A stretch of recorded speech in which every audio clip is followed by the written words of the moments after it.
अगर इंफॉर्मेशन में मिला है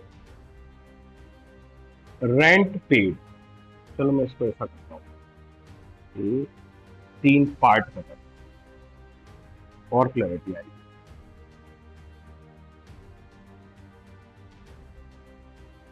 पहली इंफॉर्मेशन है रेंट पेड ₹2000। इस इंफॉर्मेशन को मुझे आइडेंटिफाई करना है कौन से अकाउंट्स बनेंगे। ठीक, तो सबसे पहले जो अकाउंट बनेगा वो पहले तो इंफॉर्मेशन आइडेंटिफाई होने से पता चलेगा। इसका मतलब होगा रेंट ड्यू हो गया है और पे भी हो गया। इसका इंटरप्रिटेशन ये, ड्यू भी हो गया, पे भी हो गया। ये जो ड्यू वर्ड है, ये ड्यू वर्ड ये दिखाता है, इनकम की भाषा बोलो या एक्सपेंस की भाषा बोलो, कि भाई राइट अराइज हो गया है या ऑब्लिगेशन आ गई है हम, उसका मतलब होता है ड्यू होना। राइट आ जाना या ऑब्लिगेशन आ जाना ड्यू होना कहलाता है। अब ये रेंट पेड की बात है तो समझ में आ ही रहा है कि एक्सपेंस की बात है, इनकम की बात तो है नहीं। इनकम पेड थोड़ी होती है, इनकम तो रिसीव्ड होती है। तो रेंट पेड हुआ है मतलब ये एक्सपेंस है, और एक्सपेंस है मतलब इस ड्यू का मतलब हुआ ऑब्लिगेशन आ चुकी है, मतलब ये आया है प्रेजेंट ऑब्लिगेशन टू पे। अगर इसका ये मतलब है तो इसका मतलब एक एक्सपेंस बनेगा। इसका मतलब ही एक्सपेंस होता है, हाँ या ना। ऑब्लिगेशन टू पे आ गई है मतलब एक्सपेंस हो गया। इस एक्सपेंस का नाम क्या रखेंगे हम? इसका नाम रेंट अकाउंट होना चाहिए, पर फिलहाल अकाउंटिंग इक्वेशन में ये आइडेंटिफाई हो जाना कि एक्सपेंस है, यही काफी है। क्योंकि इसका अंजाम क्या होगा, ये कैपिटल में जाके कैपिटल को कम कर देगा, क्योंकि सारे इनकम और एक्सपेंस कैपिटल में ही चले जाते हैं, ऑनर को बिलोंग करते हैं। दूसरी चीज क्या होगी सर? एक तो रेंट आ जाएगा एक्सपेंस, दूसरा क्या है, ये पेड वर्ड शब्द आ रहा है। पेड वर्ड या रिसीव्ड वर्ड कैश के आने और जाने को ही दिखाते हैं। पेड वर्ड किसको दिखाता है? पैसा गया, तो इसका मतलब है कि क्या आएगा, कैश अकाउंट। पैसा बढ़ रहा है या कम हो रहा है? तो कम हो रहा है, डिक्रीज हो रहा है। क्या बोल रहे हो? हाँ, समझ में आया। एक्सपेंस है, ये डेबिट हो गया, बराबर डेबिट और क्रेडिट होते हैं, ये क्रेडिट हो जाएगा। अगर इसकी जनरल एंट्री पास करनी होगी तो हम इसको यूज कर लेंगे, डेबिट और क्रेडिट। जितना डेबिट होता है उतना क्रेडिट होता है, जितना इनफ्लो उतना आउटफ्लो है, वो दोनों साइड है। खैर, डेबिट क्रेडिट तक की छोड़ो, क्या ये दो नाम समझ में आया कि एक एक्सपेंस था और कैश है? अब इसी भाषा में थोड़ा चेंज कर देता हूं, अब बोलता हूं rent due but not paid ₹2000। इस इंफॉर्मेशन को हम क्या रीड करेंगे? रेंट ड्यू हुआ, रेंट ड्यू हुआ, ड्यू हुआ मतलब एक्सपेंस हुआ। इसका मतलब ही है कि प्रेजेंट ऑब्लिगेशन टू पे आ गई, क्योंकि एक्सपेंस वाली बातें इसलिए ऐसी भाषा है। कभी इनकम वाली बातें होंगी तो ये चेंज होकर हो जाएगा, राइट टू रिसीव आ गया। ये एक्सपेंस वाली बात है इसलिए ऑब्लिगेशन टू पे आ गई। ड्यू का मतलब इनकम पे भी और एक्सपेंस पे भी एक जैसा है कि यार ये चीज ऑकर हो चुकी, ड्यू हो गया मतलब ऑकर हो गया। बात समझ में आया कि नहीं? तो rent due but not paid. अब जब रेंट ड्यू हुआ तो एक चीज तो कंफर्म है सर, रेंट ड्यू हुआ मतलब एक्सपेंस तो हुआ, पर नॉट पेड तो कैश तो आ नहीं सकता। जब हमने ड्यू हो गया, इस कहानी को समझो, मेरे ऊपर रेंट ड्यू हो गया तो मुझे पैसे देने और मैं नहीं दे रहा, मतलब ये क्या बन गई है, लायबिलिटी। समझ में आया कि नहीं आया? फ्यूचर पेबल बन गया ना इससे, फ्यूचर पेबल बन गया। फ्यूचर पेबल बन गया तो फिर लायबिलिटी बनेगी। इस लायबिलिटी का नाम क्या रखें? एक्सपेंस तो चला जाएगा हमारे कैपिटल में, अकाउंटिंग इक्वेशन में, है ना। नाम एक्सपेंस नाम है तो एक्सपेंस तो रेंट अकाउंट ही आएगा और वो कैपिटल में चला जाएगा। लेकिन ये लायबिलिटी का नाम क्या रखें? इसका नाम रखते हैं आउटस्टैंडिंग, बाकी है। आउटस्टैंडिंग वर्ड का मतलब है बाकी। क्या बाकी है? रेंट बाकी, रेंट आउटस्टैंडिंग। क्या मेरी बात समझ में आई? तो इस नाम की लायबिलिटी आई है। Asset equals to capital plus liability में लायबिलिटी साइड पे आउटस्टैंडिंग रेंट लिख देंगे। तीसरी कहानी क्या है? Rent paid in advance ₹2000। इस बार रेंट की इंफॉर्मेशन ये है कि हमने एडवांस में रेंट पे कर दिया। एडवांस में पे कर दिया का मतलब क्या ड्यू हुआ है वो? एडवांस का मतलब ही है कि जो ड्यू नहीं हुआ है, एडवांस का तो मतलब ही होता है। तो इसका इंटरप्रिटेशन बना not due but paid. Due नहीं है फिर भी पे कर दिया है, तो नॉट ड्यू तो एक्सपेंस बनेगा क्या? नहीं बन सकता। ऑब्लिगेशन टू पे नहीं है, बल्कि इस पेमेंट से हमें असेट बन रही है, जो बेनिफिट मिलेंगे फ्यूचर में। हम एडवांस जब भी देंगे तो बेनिफिट मिलेंगे। तो यहां पे तय हो गया, एक्सपेंस नहीं आएगा, उसकी जगह क्या आ जाएगी? असेट। आउटफ्लो ही है पर एक्सपेंस नहीं है, असेट है। और दूसरा क्या है सर? कैश। दोनों असेट है, पर कैश वाला तो समझ में आ रहा है सर, कैश है, जो कि एडवांस जो है वो पेड है, पेड है तो कैश तो है। पर इस असेट का नाम क्या रखें? इसका नाम रख देंगे एडवांस रेंट। ये असेट इंक्रीज हो जाएगी और कैश डिक्रीज हो जाएगी, असेट साइड पे दोनों हो जाएंगे। क्या ये तीनों कहानी अच्छे समझ में आई? अभी भी नहीं आई। ये कहानी केवल रेंट के लिए नहीं है, ये हर एक्सपेंस के लिए कहानी। परचेज भी ऐसे ही बिहेव करता है। अगर परचेज होता था तो परचेज में भी ऐसी बिहेवियर है, सैलरी में भी ऐसी बिहेवियर है, रेंट में भी ऐसी बिहेवियर है, इंटरेस्ट में भी ऐसी बिहेवियर है। वो तो अकाउंटिंग इक्वेशन में हम परचेज ऑफ गुड्स अगर होता है तो उसको स्टॉक में ले जाते हैं, वो अलग बात हो। बात समझ में आई? अगर सैलरी होता रेंट की जगह तो भी यही होता, इंटरेस्ट होता रेंट की जगह तो भी यही होता। तो हर एक्सपेंस के लिए समझा रहा हूं कि तीन ही केस बन सकते हैं। बात समझ में आई? सर चौथा भी तो बनना चाहिए ना। आपने क्या किया? ड्यू नॉट पेड, मतलब एक को हाँ एक को ना। पेड नॉट ड्यू, एक को हाँ एक को ना। ये दोनों केस तो हो गए।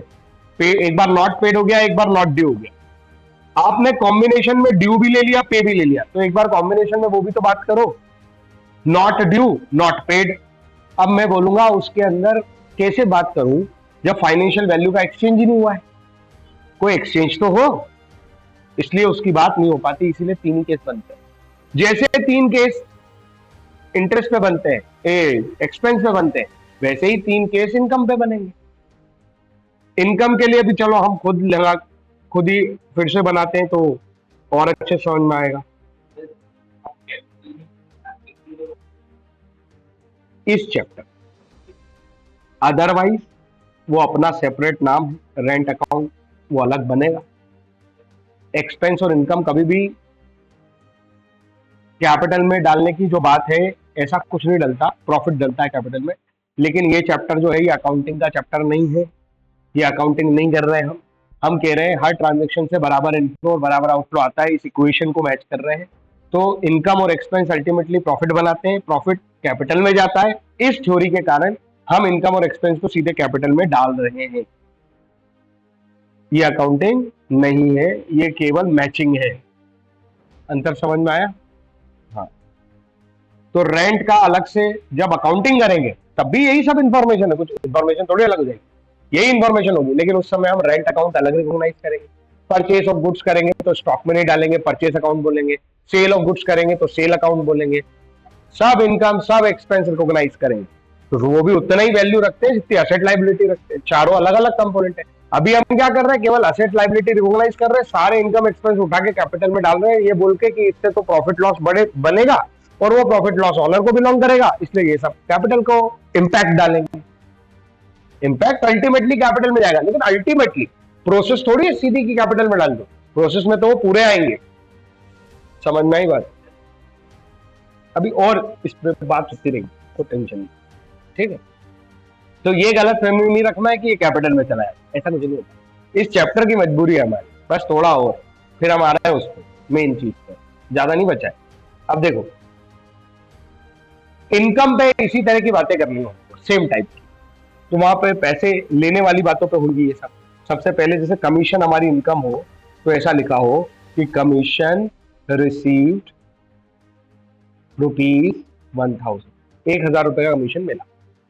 अब इस कमीशन को मैं रिकॉर्ड कैसे करूं? तो पहले इंटरप्रिटेशन बनेगा, कमीशन रिसीव्ड लिखा है, ड्यू के बारे में नहीं लिखा है, तो हम यही मानेंगे भैया मिला है तो ड्यू हुआ होगा तभी मिलेगा।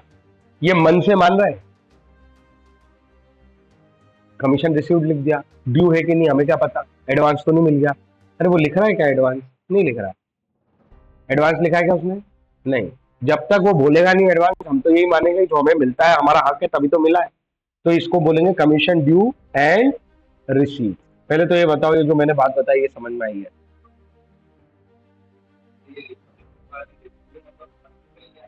हाँ मिला है। अरे ड्यू का मतलब क्या होता है?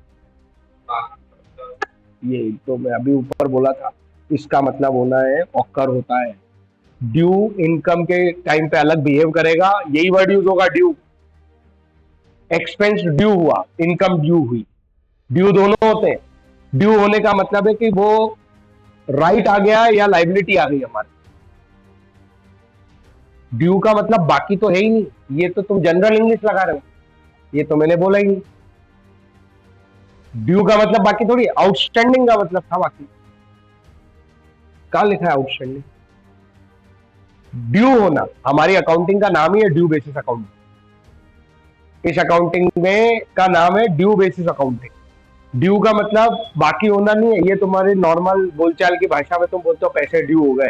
अरे ड्यू हो गए से एक्चुअली तुम बहुत शॉर्टकट में बोल देते हो, ड्यू होने का मतलब होता है कि उसका राइट आ गया या उसकी लाइबिलिटी आ गई, बाकी होना नहीं होता उससे। वो इवेंट हो चुका जिससे उसका राइट बनता है या तुम्हारी लाइबिलिटी बनती है। जैसे मैंने 1 महीने प्रॉपर्टी यूज कर ली तो अब पैसा ड्यू हो गया, तो पैसा बाकी नहीं हो गया, पैसा ड्यू हो गया। ड्यू होने का मतलब है अब मेरा पैसा देना बनता है और उसका पैसा लेना बनता है, उसका राइट बन गया, मेरी लाइबिलिटी बन गई। ड्यू होने का मतलब बाकी नहीं है। कमीशन रिसीव्ड, इसका मतलब कमीशन ड्यू हुआ होगा तभी रिसीव हुआ है, मतलब मेरा राइट बन गया होगा इसीलिए राइट, इसीलिए पैसा मिला है। अभी भी समझ में आया कि नहीं ड्यू का मतलब? हाँ। तो ड्यू का मतलब राइट या लायबिलिटी का अराइज होना, ऑकर होना। यहां मेरा राइट ऑकर हो रहा है इस ड्यू पे, और उस ड्यू पे वो एक्सपेंस था, ये मेरी लाइबिलिटी ऑकर हो रही, एक्सपेंस ऑकर हो रहा है तो लाइबिलिटी ऑकर हो रही। ये देखो ये लिख रहे थे ना, ऑब्लिगेशन टू पे आई थी, यहां इस ड्यू होने से ही तो समझ में आया क्या हो गया है, राइट टू रिसीव हो गया, कमीशन ड्यू हो गया मेरा। ऐसा बोलने का मतलब है मेरा राइट अराइज हो चुका है। अब रिसीव्ड भी हो गया, ये दो अलग अलग बातें हैं। ड्यू होना मतलब राइट आना, रिसीव्ड होना मतलब पैसे मिलना। तो ड्यू भी हो गया और पैसा भी मिल गया। कौन से अकाउंट आएंगे? तो जब भी पैसे आएंगे जाएंगे उसके लिए तो एक सीधी सी बात है, कैश आएगा और कैश बढ़ जाएगा। पर सवाल है कि ये कमीशन ड्यू हुआ है तो ये क्या है, एक्चुअल में ये इनकम हुई है। ये समझ में आया? राइट टू रिसीव आया मतलब क्या, इनकम। इनकम का नाम क्या रखेंगे? अभी जरूरत नहीं पड़ रही है, आगे पड़ेगी। इस इनकम का नाम कमीशन। अरे जो नाम की इनकम है वो नाम कहाँ चली जाएगी? हमारे चैप्टर में अभी कैपिटल में चली जाएगी, बाद में कमीशन अकाउंट बनेगा, सीधी बात। ठीक है, अकाउंटिंग में प्रॉपर रिस्पेक्ट मिलती है इनकम एक्सपेंस को उतनी जितनी एसेट लायबिलिटी को। ठीक है, तो कमीशन हमारी इनकम होगी।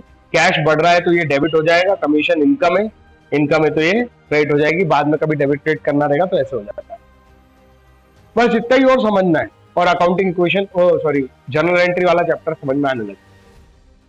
ये एक पार्ट और बढ़ेगा, बस यहां तक तो काम करना ही है जितना हम सीख रहे हैं। इससे एक स्टेप आगे जाके बोल देंगे ये अकाउंट डेबिट, ये अकाउंट क्रेडिट, तो जर्नल एंट्री आ जाएगी।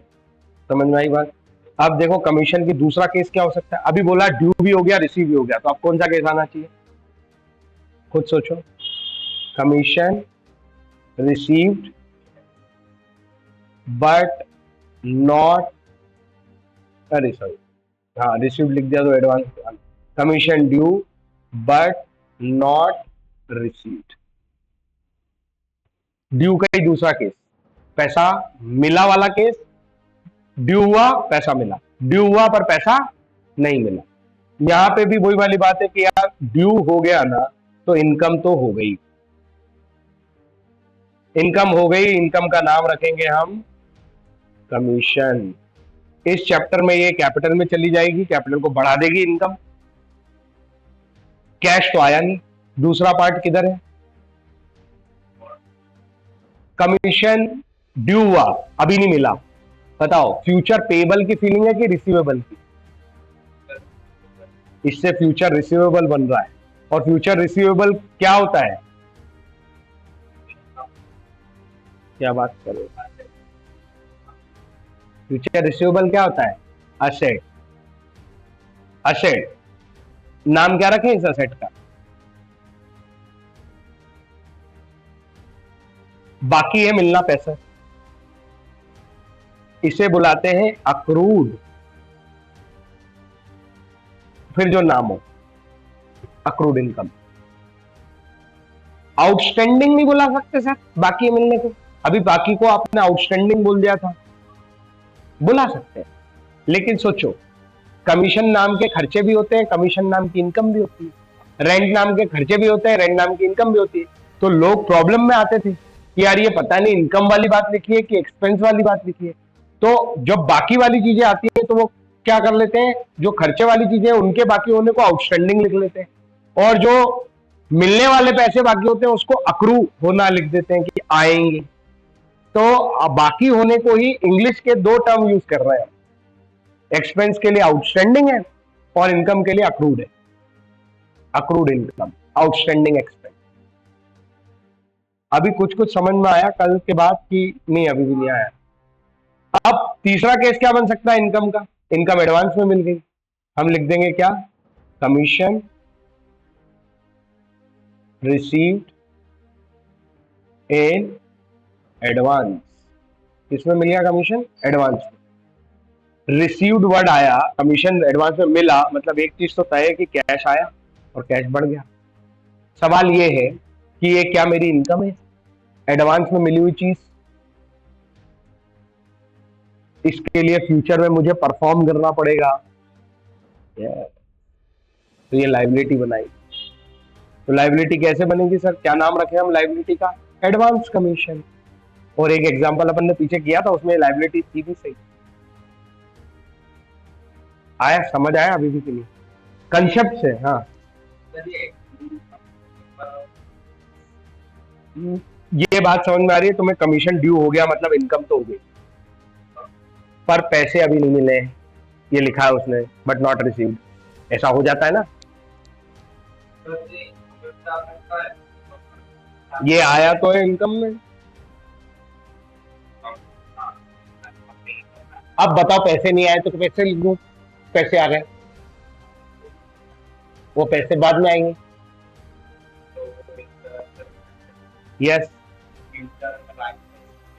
हाँ, उसका नाम रखना पड़ेगा। क्या लिखते हैं उसको? सोचोगे तभी आए। अक्रूड इनकम मतलब कैटेगरी होगी, कोई सी भी इनकम अक्रू होगी तो ऐसे ही होगा। हर चीज के लिए नहीं सीखना है ये। एक कैटेगरी सीख ली एक्सपेंस, एक कैटेगरी सीख ली इनकम। अब एक्सपेंस के नाम बदल जाए, इनकम के नाम बदल जाए, पर कंसेप्ट यही है। अगर इनकम का नाम इंटरेस्ट होता तो ये अक्रूड इंटरेस्ट होता, अगर इनकम का नाम कमीशन हो सकता है, इंटरेस्ट हो सकता है, ब्रोकरेज होता तो ये अक्रूड ब्रोकरेज होता।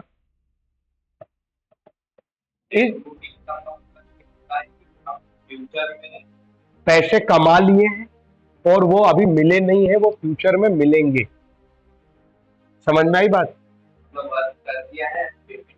हाँ, ड्यू हो गया, मेरा राइट बन गया, इसलिए इनकम बुक हो जाएगी और पैसे बाद में आएंगे तो उसको लिख के रख लेंगे कि ये कमीशन का पैसा आना बाकी है। तो कमीशन इनकम हो गई है पर कमीशन का पैसा बाकी है, तो मैंने अक्रूड कमीशन लिख रखा है, कैश आएगा।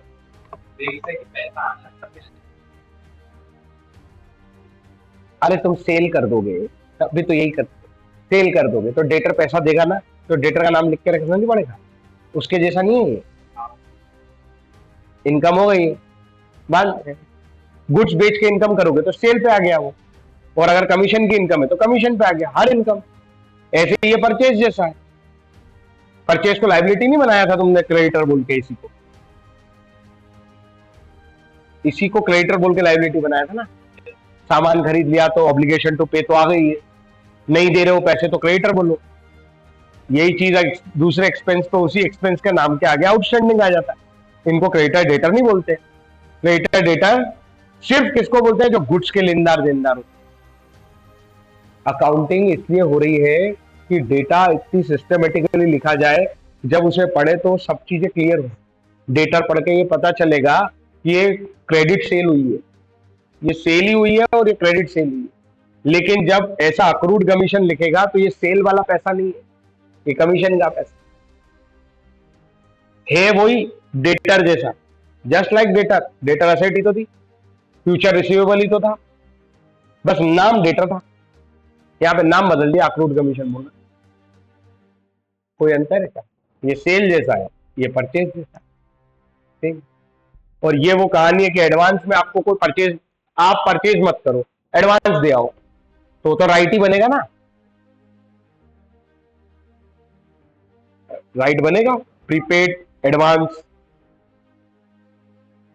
लेकिन अगर कोई हमें एडवांस दे जाए और हमने सेल किया ही नहीं है, गुड्स अभी बेचा ही नहीं है, तो लायबिलिटी बनेगी ना। वही बात है, कुछ नया नहीं है। क्या समझ में आया? अभी इसको यूज करते जाएंगे, सीखते जाएंगे। पर ये चार्ट मैंने रिकॉर्ड कर दिया, इसको नोट करना, ये काम का है। इसको तो मैं 10 तरीके से बना सकता हूँ, ऐसे बैठे बैठे रफ में। देखो, जैसे कोई एक्सपेंस है, तो एक्सपेंस दो तरह का हो सकता है। एक्सपेंस ड्यू हो सकता है या एक्सपेंस एडवांस हो सकता है।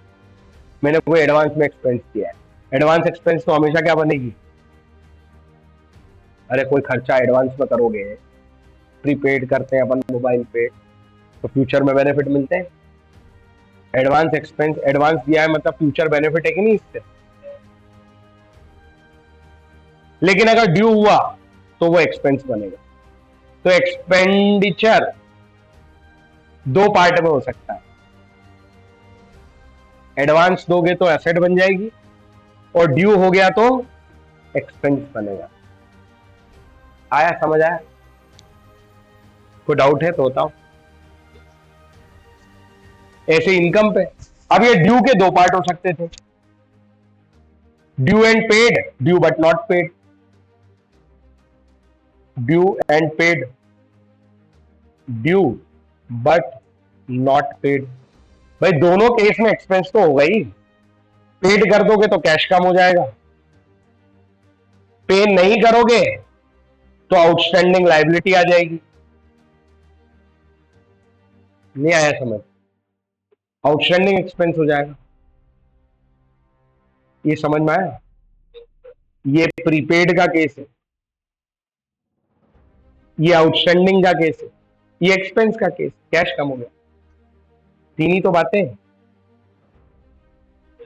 खर्चा करा, ड्यू हो गया क्या, तो खर्च एक्सपेंस तो आएगा, कैश कम करेगा या आउटस्टैंडिंग होगा, जो भी होगा।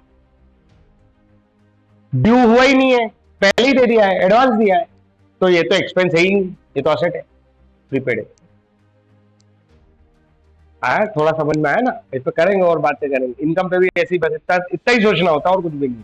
ओवरऑल चार्ट यही है, ठीक है। चलो अब हम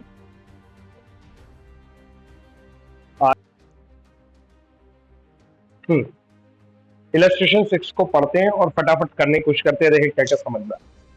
कमिंग बिजनेस विद कैश, क्या इसको हम अकाउंटिंग क्वेश्चन में ला सकते हैं? सबसे पहले क्या आइडेंटिफाई करते हैं हम, कौन कौन से अकाउंट यूज होंगे, बताओ। हाँ, कैश भी बढ़ जाएगा, कैपिटल भी बढ़ जाएगी, हमारे ऊपर लाइबिलिटी भी आ गई और हमारे पास पैसे भी आ गए, ऑनर ने दिए पैसे, हमारे ऊपर लाइबिलिटी भी आ गई। आगे चलो,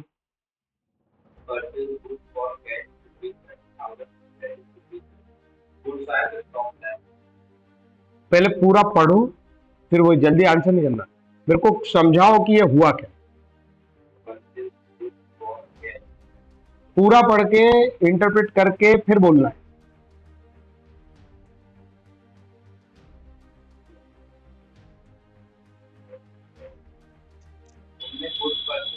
कैश में 20,000 एंड ऑन क्रेडिट 30,000 मतलब टोटल होता है 50,000 के ऊपर। ये लाइन बोलनी थी सबसे पहले। 50,000, उसमें दो हिस्से हैं, कैश भी है और क्रेडिट। अब बता कौन कौन से अकाउंट हिट होने चाहिए। वो क्या होगा, इंक्रीज या डिक्रीज? पता है कितने थे? फिर कैश डिक्रीज होगा कितने से? 20,000 फिर सर क्रेडिट तो सर जो हो जाएगा लाइबिलिटी क्या नाम? तो लाइबिलिटी इन्वेस्टर में हाँ, तो कितना? ये increase हो जाएगा 30। तो मैच हो जाएगी, 50 माइनस 20, 30 इस तरफ रहेगा, 30 इस तरफ आ गया। समझ में आ गया? आगे चलो अगला। gold good for cash 40,000 for 30,000 gold good for cash 40,000 discuss the total sold good for cash good stock आपके पास इसमें से कैश में 40,000 दे दिए और एक 30,000 का आया था पर 40,000 देगा तो 10,000 कॉस्ट तो है कितना? 10,000 तो कैपिटल मेरा प्रॉफिट ठीक है। और के बाद सर 30,000 के जो गुड्स थे वो स्टॉक में कम है बिल्कुल ठीक है। और कैश अकाउंट में 40,000 कैश अकाउंट में 40,000 इंक्रीज हो जाएगा, तो कैश इंक्रीज हो गया 40,000। ठीक है, बराबर। आगे चलो। paid rupees 500 salary rupees 5,000 हाँ, next paid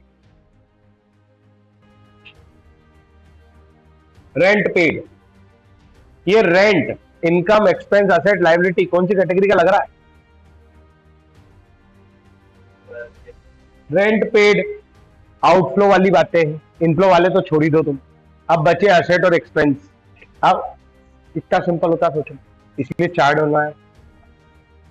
समझ में आ रहा है? वो आउटफ्लो ऐसी समझ में आ रहा है, एक्सपेंस या असेट में से कुछ होना तो आप भी समझ में आया। एक्सपेंस उससे कोई बेनिफिट थोड़ी है फ्यूचर में रेंट पे करने से।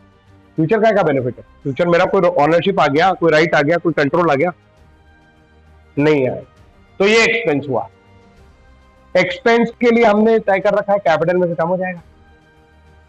और पेड वर्ड क्या सिखाता है? paid मतलब कैपिटल में पेड का मतलब होता है कैश गया।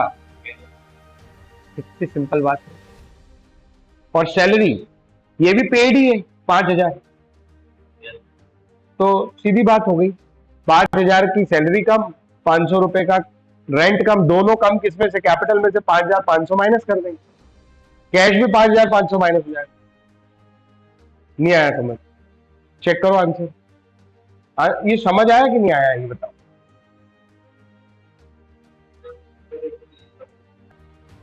अगला पॉइंट देखते हैं।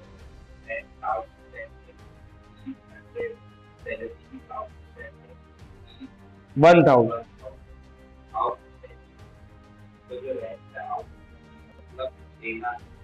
खर्चा बाकी है, एक तो एक्सपेंस होगा, और अरे एक से खत्म थोड़ी हो जाएगा।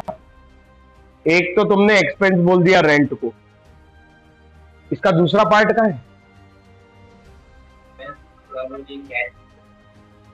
आउटस्टैंडिंग चीज, कैश में से कैसे कम हो जाएगी? हाँ, एक एक्सपेंस और एक लायबिलिटी, ये दो चीजें हिट होंगी। अरे ये डेबिट नेचर वाली, ये क्रेडिट नेचर वाली, हो गई ना बराबर बात। अब ये देखो, रेंट आउटस्टैंडिंग 100, सैलरी आउटस्टैंडिंग 1,000, दोनों को एक साथ बोल। एक रेंट आउटस्टैंडिंग अकाउंट बनेगा अलग, और एक सैलरी आउटस्टैंडिंग अकाउंट बनेगा अलग। चेक करो आंसर में, चेक करो। अगला,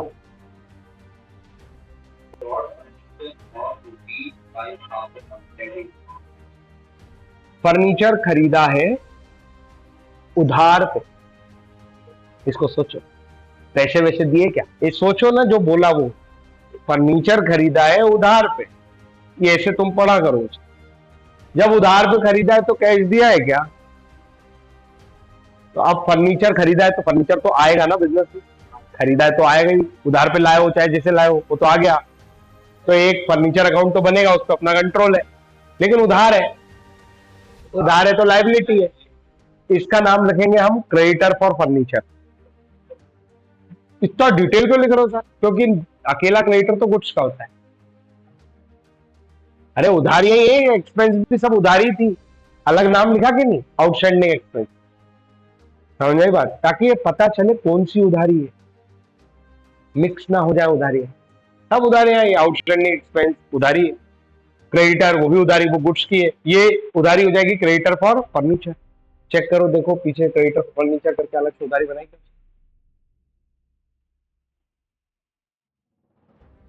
लाइबिलिटी साइड में ढूंढो बस, बाकी तो कहीं नहीं ढूंढना है। ऊपर हेडिंग ढूंढा करो, हेडिंग, हेडिंग में देखो क्या दिख रहा है ऐसा कुछ, क्रेडिटर फॉर फर्नीचर लाइबिलिटी में, इधर लाओ देखो। तो उसी क्रेडिटर में डाला है उसने 5,000। Next point, bought refrigerator for personal use 5,000 paid cash. पहले तो कहानी समझ लो, कहानी समझ में आएगी तो सब समझ में आएगा। ऑनर रेफ्रिजरेटर खरीदता है, बिजनेस का कैश यूज करता है, बोलो ना पेड कैश, और वो फ्रिज लेके घर चला जाता है। क्या फ्रिज बिजनेस के कंट्रोल में आया? बात समझ में आ रही है मैं क्या बोलूं? फिर आंसर पे चलेगा तुम इसके लिए जल्दी। इंटरप्रिटेशन बना कि तुम आंसर पे जाते, उसमें पेशेंस रखो उसको सोचने के। रेफ्रिजरेटर हमारे कंट्रोल में आता तो हमारी एसेट में आता, वो हमारे पास है ही नहीं तो हमारी एसेट है ही नहीं। दूसरी बात, पैसे तो हमारी जेब से गए, तो 5,000 कैश तो कम होगा ही होगा। और तीसरी बात, वो घर ले गया है इसलिए वो ड्राइंग है। आया, समझ आया? जैसे वो बिजनेस को कुछ भी दे सकता है, पैसे, stock, building, plant and machinery, वैसे वो कुछ ले जा भी सकता है। कभी कभी तो वो स्टॉक ले जाता है, तो स्टॉक कम करके ड्राइंग कर देते, पैसे तो ले नहीं गए ना, स्टॉक ले गया तो स्टॉक कम करके ड्राइंग कर देते। अभी वो यहां से खर्चा करा के जो सामान लाया था वो घर ले गया, तो हमारा तो खर्चा हुआ, हम केवल गिनेंगे कि कैश कम हुआ और ड्राइंग हो गई। फ्रिज हमारे किताबों में आएगा ही नहीं, क्यों आएगा? आया, समझ आया कि नहीं लॉजिक? तो इंटरप्रिटेशन से लॉजिक बनते, याद रख के नहीं। और बनाओ, अगला देखो।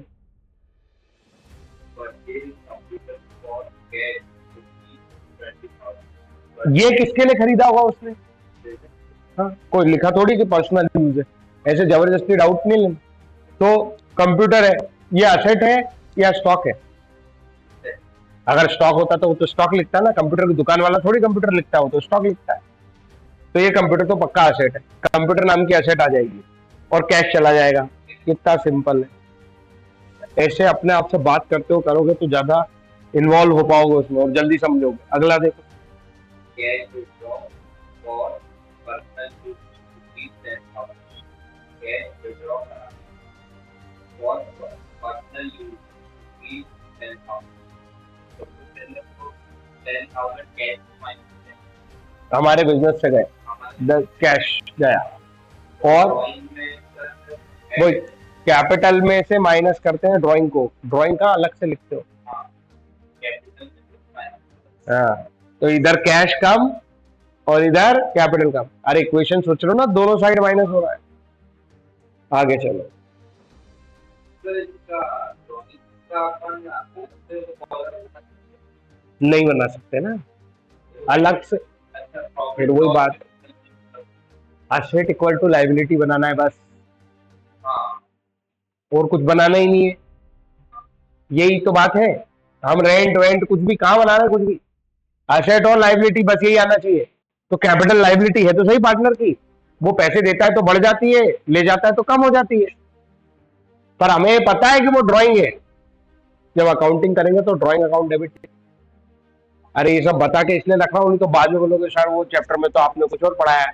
ये चैप्टर में कुछ और नहीं पढ़ाया है, ये चैप्टर ये कह रहा है मेरे को केवल नेट बात करके दे दो, सब खा जाओ अंदर का, केवल मेरे को असेट और लाइबिलिटी पे बात करके दो और बताओ कि हर ट्रांजेक्शन के बाद इक्वेशन मैच है।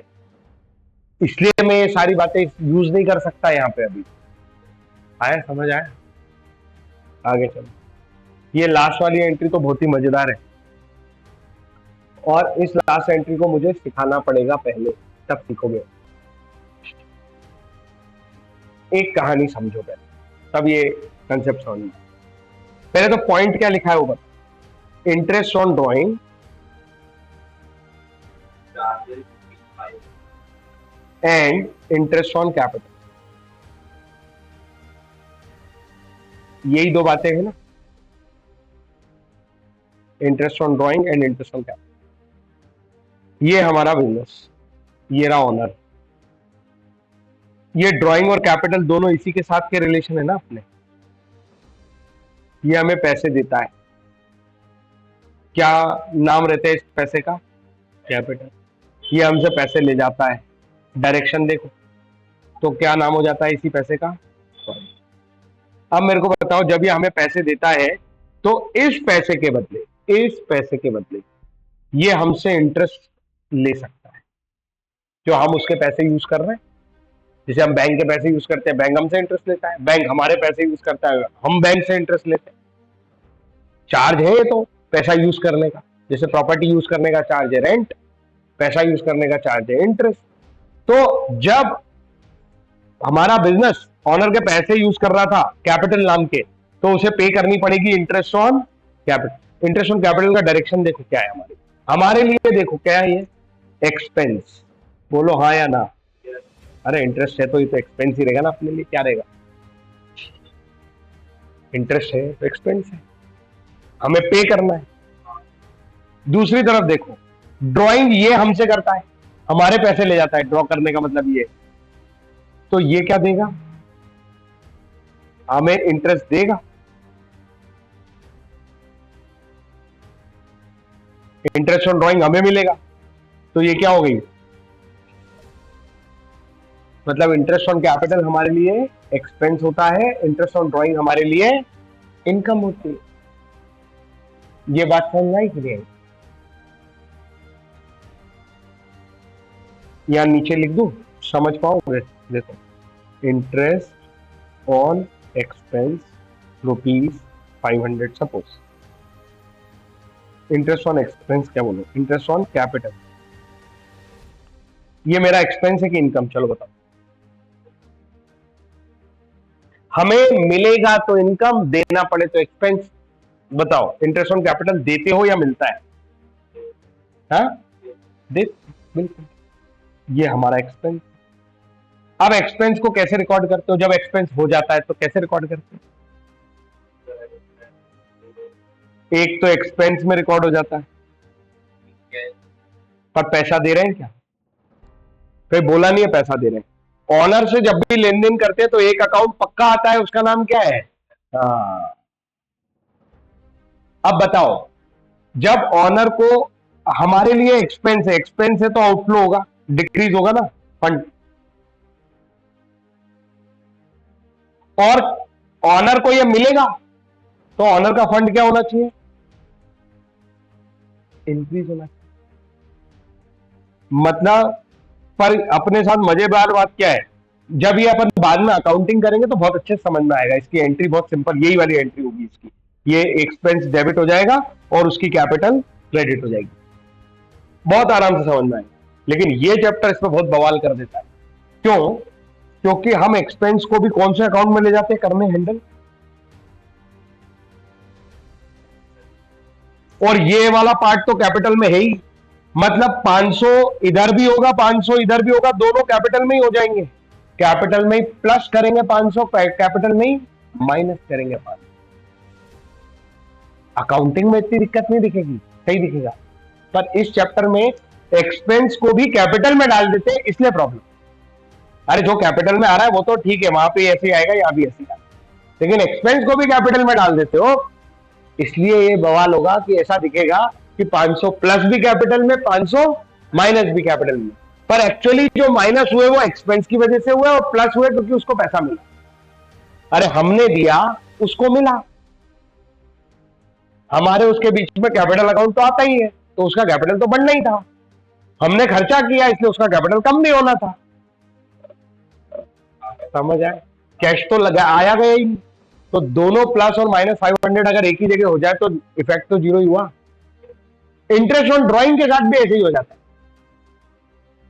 वहां पे क्या होगा? हमारी इनकम थी, हम इनफ्लो लेंगे 500, किससे लेंगे? ऑनर से लेंगे। ऑनर की कैपिटल कम करेंगे, फिर हमने इनकम कमाई तो किसको दे देंगे? ऑनर को ही दे देंगे। उसी को कम करके उसी को वापस दे देंगे। नहीं आया समझ? ये सब बवाल इस चैप्टर में हो रहा है। ऐसा कोई दिक्कत नहीं आएगी अकाउंटिंग क्वेश्चन। तो पीछे पेज पर हट के देखो कितनी इंटरेस्टिंग सी एंट्री लिखी है।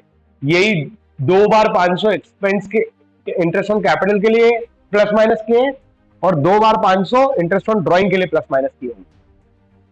चेक करो, कैपिटल में ही करें सब।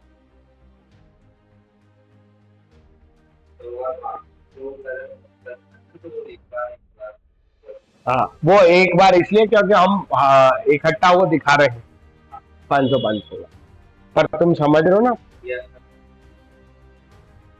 नेट इंपैक्ट और कहीं नहीं जाता इंटरेस्ट ऑन कैपिटल और इंटरेस्ट ऑन ड्राइंग का, क्योंकि लेन देन मेरा और ऑनर का ही है, और मैं जो कमाता हूं वो उसी को दे देता हूं। तो मैं कमाऊंगा, उसके काम होंगे, मैं कमाऊंगा तो भी उसको दे दूंगा, और वो कमाएगा, मेरे काम होंगे तो वो लॉस भी वही झेलेगा। इसलिए वो ऐसा होता है। पर एंट्री करते समय बहुत इजी, ऐसे डेबिट क्रेडिट अलग अलग दिखेंगे, अलग अलग नाम दिखेंगे, interest on capital to capital या इंटरेस्ट ऑन ड्राइंग टू ऐसा। ठीक है, तो ये एक इंटरेस्टिंग एंट्री थी, बहुत इंपॉर्टेंट थी ये पॉइंट। यहां तक कोई समस्या है तो बताओ। अगला जो क्वेश्चन है, Manu started business with cash. Manu ने बिजनेस स्टार्ट किया है 1 लाख रुपए का, open a bank account and transfer 4 lakh from his saving account. ये पूरी इंफॉर्मेशन क्या समझा रही है? मनु ने बिजनेस को कैश भी दिया है, और मनु ने बिजनेस को एक अकाउंट ओपन करके दिया है जिसमें पैसे ट्रांसफर कर दिए 4 लाख रुपए। तो एक साथ मनु मुझे 2 चीजें दे रहा है बिजनेस को, कैश और बैंक, और दोनों मिला के कैपिटल कहलाएंगे, और 5 लाख कैपिटल में। कोई डाउट? दूसरा देखो, purchase the building from Sohan. Sohan से हमने क्या खरीदी है? Building for 12 lakh and paid by taking a loan from SBI, और उसको पैसे दे दिए लोन लेके एसबीआई से। अब पूरी कहानी समझो, अल्टीमेटली क्या हुआ, हमारे पास बिल्डिंग आ गई और हमारे पास अब लोन है। सोहन का तो नाम लिख के कोई फायदा है? अब उसको दे दी ना। तो एक इतनी लंबी चौड़ी स्टोरी भले बनाई हो, 2 चीजें आइडेंटिफाई हो रही है, बिल्डिंग आ गई और अब हम पे लोन है, लायबिलिटी, असेट बढ़ गई, लायबिलिटी बढ़ गई, 12 लाख 12 लाख। कोई डाउट? इसका नाम रख देंगे लोन फ्रॉम एसबीआई या एसबीआई लोन। लायबिलिटी का नाम बता दिया मैंने, बिल्डिंग तो बिल्डिंग है। अगला देखो, paid interest on loan 20,000 and instalment of 1 lakh rupees. ये जो लोन था इसके ऊपर अपन ने क्या किया?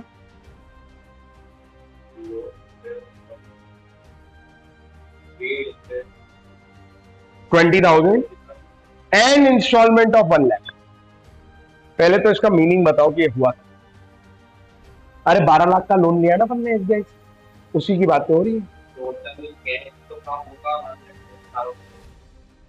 क्योंकि ये दोनों अलग अलग बातें, एंड लिखा है बीच में, वो 20,000 उस 1 लाख में शामिल नहीं है, एंड लिखा है ना। ये और ये दोनों दिए हैं। अरे हिंदी वाला और इंग्लिश वाला एंड। हाँ, तो 1,20,000 कैश में से कम हो जाएंगे, बिल्कुल सही।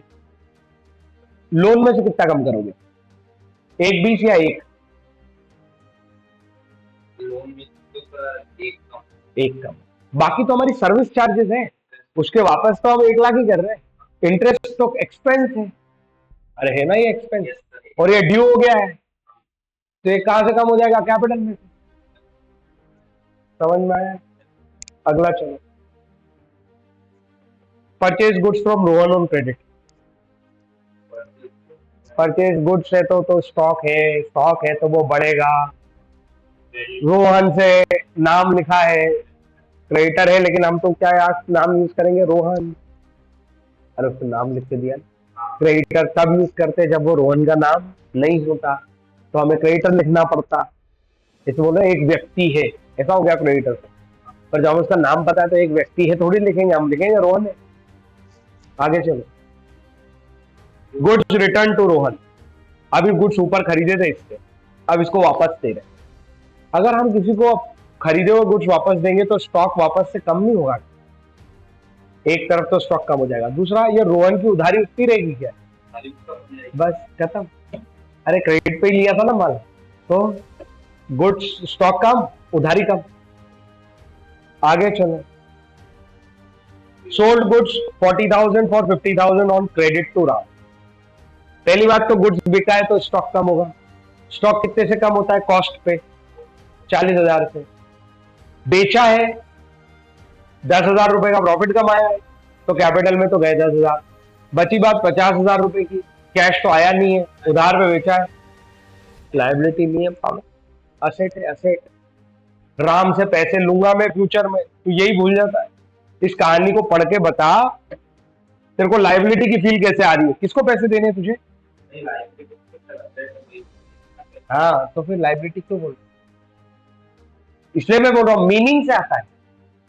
हाँ, क्रेडिट वर्ड से तो हमेशा लाइबिलिटी मत नहीं जोड़ सकता। हाँ, इसलिए वही कर रहा है, मुझे समझ में, मीनिंग समझना पड़ेगा। राम से पैसे लेने हैं फ्यूचर में, तो फील ही नहीं है लाइबिलिटी की। अब तो तेरे को फील समझ में आनी चाहिए कि लाइबिलिटी की फील ही नहीं है इसमें।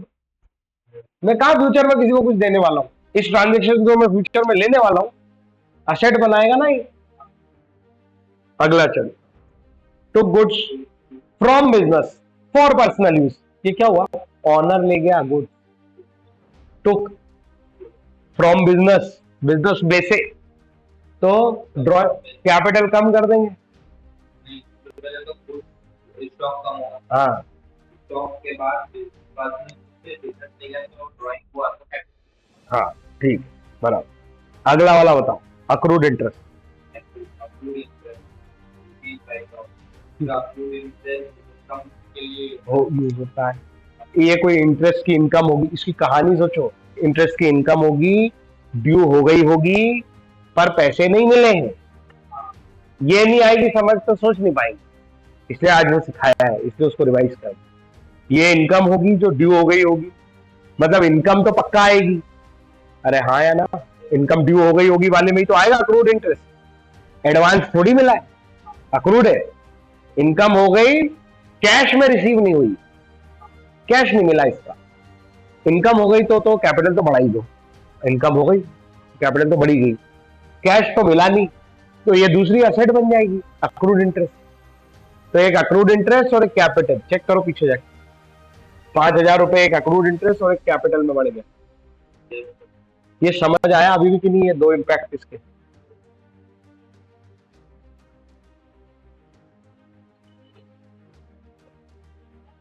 अगला देखो, अप्रूव इंटरेस्ट हमेशा इनकम से होता है और आउट इंटरेस्ट में भी होता है। यही आउटस्टैंडिंग इंटरेस्ट होता तो अपन सोचने लगते हैं खर्चे वाली बातें हैं, ड्यू हो गया है पर पे नहीं किया है, इंटरेस्ट और एक्सपेंस, इंटरेस्ट कभी भी होता है तो कोई पूरी कम है, नहीं, एक्सपेंस होता है। कुछ भी बात है। मैं ये कह रहा हूँ, इंटरेस्ट वर्ड से तो मुझे पता ही नहीं है कि वो इनकम है कि एक्सपेंस है, अक्रूड वर्ड बता रहा है मुझे कि वो इनकम है। आउटस्टैंडिंग होता इंटरेस्ट के आगे लिखा हुआ तो मेरे को समझ में आता कि वो एक्सपेंस की बात है। इंटरेस्ट वर्ड कहां बता रहा है, अक्रूड वर्ड बता रहा है कि इनकम है। अरे इंटरेस्ट लेना बाकी है, अक्रूड इंटरेस्ट को हिंदी ट्रांसलेट करूंगा तो क्या बोलूंगा, इंटरेस्ट लेना बाकी है, ड्यू हो गया है, लेना बाकी है। और आउटस्टैंडिंग इंटरेस्ट होता तो इंटरेस्ट ड्यू हो गया है, देना बाकी है। इंटरेस्ट वर्ड नहीं दिखा रहा है, अक्रूड वर्ड दिखा रहा है कि ये इनकम वाली बात है। आउटस्टैंडिंग देना इंटरेस्ट तो यार लेते भी है देते भी है, नहीं ब्याज बिजनेस में लेने वाला भी हो सकता है देने वाला भी हो सकता है ना। अरे लोन लोगे तो ब्याज देना पड़ेगा, लोन दोगे तो ब्याज मिलेगा ना। तो इंटरेस्ट वर्ड से कैसे पता चलेगा, इंटरेस्ट से कुछ नहीं पता चला, अक्रूड से पता चला। आगे चलो, commission received advance, commission received advance bill income, commission received in advance, advance तो कभी भी ना एक्सपेंस हो सकता है ना इनकम, यही तो मजा है एडवांस का, क्योंकि एडवांस उसको बोलते हैं जो ड्यू हुआ ही नहीं। एडवांस एडवांस में क्या ये लाइन समझ में आई मेरी जो मैंने बोली? एडवांस मैं तो अभी बोल ही नहीं रहा असेट की लायबिलिटी, मैं कह रहा हूँ ये इनकम एक्सपेंस नहीं हो सकता एडवांस कभी भी, ये तो असेट या लायबिलिटी वाला मामला है। अब ये पता चलेगा, देखो ये रिसीव्ड वाली बात है, पूरी लाइन पढ़ के सोच के देखो, पढ़ो मत उसको केवल advance advance. Commission received in advance, मुझे कमीशन मिला है और एडवांस में मिला है, क्या फील है? लाइबिलिटी की फील है। अरे कोई चीज तुम्हें एडवांस मिलेगी तो फ्यूचर में उसके लिए कुछ करना पड़ेगा, हाँ और फ्यूचर में कुछ भी करना पड़ेगा तो लाइबिलिटी ही है। ये एडवांस कमीशन लाइबिलिटी है। और ये रिसीव्ड वर्ड तो ना जोर से बजना चाहिए दिमाग में। रिसीव्ड, रिसीव्ड मतलब कैश, पेड और रिसीव्ड, कैश को ही हिट करते हैं। हाँ तो एक कैश और एक लाइबिलिटी, रिसीव्ड नहीं। रिसीव्ड वर्ड से तो कैश मिला, एडवांस में मिला मतलब फ्यूचर में कुछ करना पड़ेगा, इसलिए लाइबिलिटी। तो एक कैश अकाउंट और एक एडवांस रिसीव्ड नाम की लाइबिलिटी अकाउंट। नहीं आया? करना है घर पे, प्रैक्टिस करना, अभी मार्क करके रखना ये वाले जो जिसमें घूमते हो, और पूछो उनको 1 दिन 2 दिन 3 दिन आएंगे समझ में। आगे चलो, कैश रिसीव्ड फ्रॉम राम।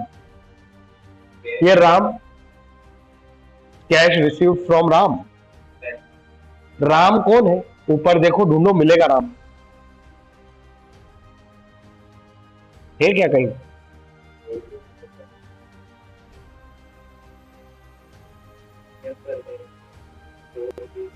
उसको फूड का करना है पर क्रेडिट में दिए फिर आप हाँ, तो वो इसलिए पैसे देने आया है, 10,000 ही देने आया है। तो 10,000 राम को कम कर दोगे, डेटर में लिखा है वो असेट में, 10,000 उसमें से कम और कैश बढ़ जाएगा। चेक कर लो।